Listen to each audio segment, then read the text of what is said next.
నేను ఆడ future city కడుతున్నాను అంటే తొక్క తోలు వాడెవడో వస్తాడంటే ఆ బంతారనా బొంతారనా ఇవనే ఒక మాజీ ముఖ్యమంత్రి స్థాయిలో మాట్లాడే మాటలు మాకు రావనుకుంటున్నావా? మర్యాద ఉండదని మేము మాట్లాడతలేము. కానీ మాట్లాడ మొదలు పెడితే నువ్వు కాదు కదా నడువుకు రాయి కట్టుకొని ఆడ ఉన్న మల్లన్న సాగర్లో దుంకి చచ్చిపోతావు. మల్లన్న సాగర్ కాకపోతే రంగనాయ సాగర్లో మెడకు తాడేసుకొని ఊరేసుకొని చచ్చిపోతావు. చంద్రశేఖర్ రావు గారు, నన్ను గెలకకు. నేను అన్నీ చూసిన. ఎక్కడి నుంచి వచ్చిన? నేను నల్లమల్ల అడవుల నుంచి వచ్చిన. జడ్పీటీసీ గెలిచిన, ఎమ్మెల్సీ గెలిచిన, ఎమ్మెల్యే గెలిచిన, ఎంపీ గెలిచిన, తెలంగాణ రాష్ట్రానికి ముఖ్యమంత్రి అయిన అమాం బాపత్ గాని కాదు.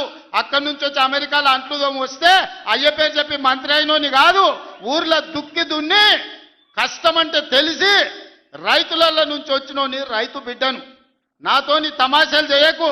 టీవీ పెడితే చాలు తిట్ల పురాణం తప్ప ఏముండదు. మీరు గట్టిగా అడిగినారు అనుకో, ఏమైనా పోయి 2500 ఏడు ఉన్నాయని చెప్పి మీరు అడిగినాక ఆడపిల్లలు పోయి మీ గుడ్లు వీకి గోటీలు ఆడుతా అంటాడు. వీడెక్కడ ముఖ్యమంత్రి? ముసలోళ్ళు పోయి ఏమైనా పోయి మరి 2000 పెన్షన్ 4000 ఎత్తానో 100 రోజులు లాంటివి నరికితివి ఏడవన్నావు తమ్మి అంటే నీ పేగులు తీసి మెడలు వేసుకుంటా అంటాడు. అట్లాగే మన విద్యార్థులు పోయి ఏమైనా మరి 2 లక్షల ఉద్యోగాలు అన్నావు, ఏం సంగతి అంటే నీ లాగుల తొండలు ఇడిచిపెడతా. వీడేం ముఖ్యమంత్రి, వీందేం భాష? నాకు అర్థమే కాదు.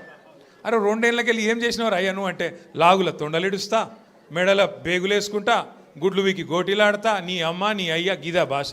మాకు రాదా భాష? మాట్లాడమంటావా? హైదరాబాద్లో పెరిగినోని నేను. మాట్లాడమంటే ఉర్దూలా, హిందీలా, తెలుగులా, ఇంగ్లీష్లా పొల్లు తిట్టే తెలివి నాకు కూడా ఉంది.